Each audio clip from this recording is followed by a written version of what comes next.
I'm Jess Fox. I've spent my life chasing remarkable. In this series, I'm meeting the people doing the same. In business, in life, and in their communities.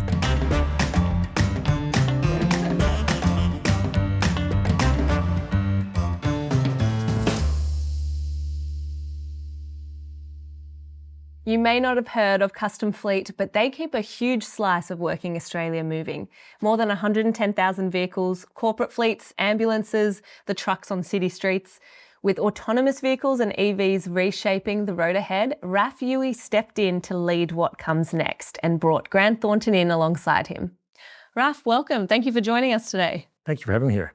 Raf, you've spent your career in finance leadership across very different industries, most recently as CFO at Custom Fleet, and now stepping into growth and partnerships. So what drew you to this seat and what's keeping you in it?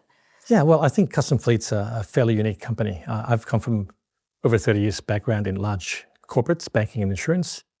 I did a stint in fintech where we set up a digital bank. And I wanted to look for a company which was just in the middle, Goldilocks company, if you know what I mean. Big enough, but not too big, and not small enough that I needed to worry about raising capital every second week. So unlike my history with banking and insurance, which are very stable industries, I feel that fleet's at an inflection point, and I'm very excited to be part of the journey. You've worked with some of the Grant Thornton team across more than one chapter of your career. So how did the relationship start and what's made it travel with you? Yeah, this goes back maybe 7 years now. I met one of the partners, a tax partner, when I was in a company called Avenue Bank, which is a fintech, a startup digital bank. And we were looking for a tax advisor and we had an RFP. And I met the team and I was impressed by their know-how, their technical ability, but more so I really liked the partner. I thought she was very engaging. She seemed to be really intent on trying to understand what we needed, right? So that's how it started. I then subsequently asked her to join me as the advisor when I moved jobs. And again, subsequently, as I moved to Custom Fleet, I trusted her, a lot. So it was cool to have her with me. I can definitely relate to, the value of continuing those trusted relationships when something works, when you've built that connection and that trust across different chapters of your career, it really flows through. And I guess for you, it says a lot about who you choose to keep around you. So operating across Element's global structure with the ATO governance obligations of a major Australian leasing business and transactions where getting it wrong is expensive, what kind of advisor earns the right to be at that table? Yeah, I think the technicals is a given, right? I think they need to have it. It is a complex business. A lot of the stuff that occurs between Australia and Canada, for example, global arrangements can be tricky. So the technicals are there. But for me, it's more about how I get on with the partner and the team. Accessibility to the partner is a big thing for me. And having the belief that the partner is really invested in our business. So someone that actually says, look, I'm here for you. It's not all about, billing you. Or it's about really understanding the business. And even, in fact, in many cases, coming to me saying, look, you might have an issue here, or this is an impending change in legislation. You need to look at this now. So that's what I'm looking for, someone that's proactively managing our interest. So what does it take from an advisor to give you advice you can actually act on? Well, we deal with very complex matters, right? And I think it's really important to not just hear good news from your advisors or get good advice. Sometimes there are things that you just can't do, or things you want to do have to be done in a different way.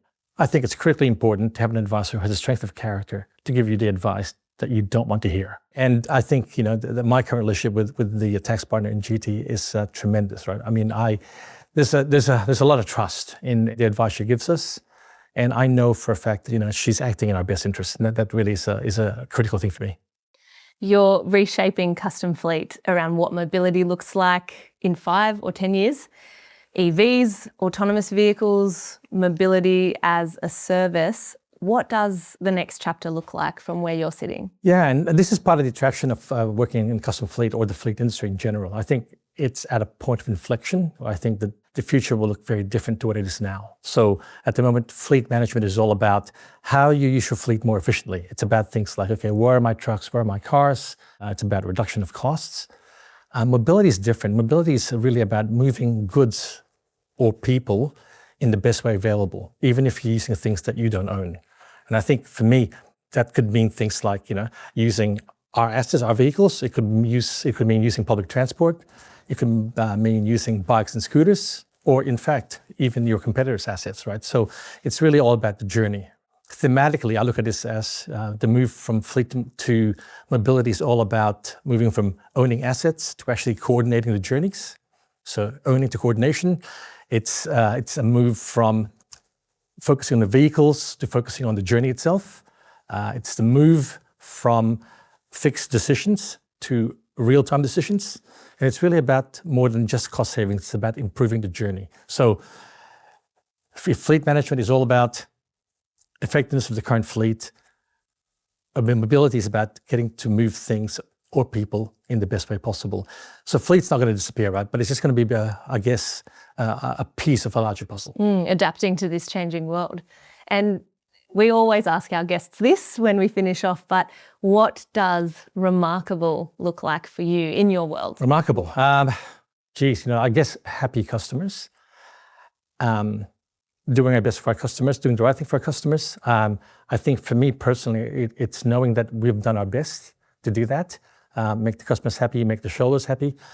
And for me, on a day-to-day basis, it's having a good day with the team, right? So, that's the reason I go to work, right? I love working with a good bunch of people.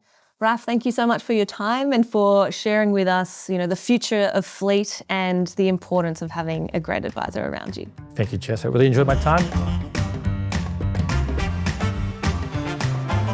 You've just heard what remarkable looks like in their world. What does it look like in yours? Thanks for coming along. There are more journeys to meet, and I'll see you at the next one.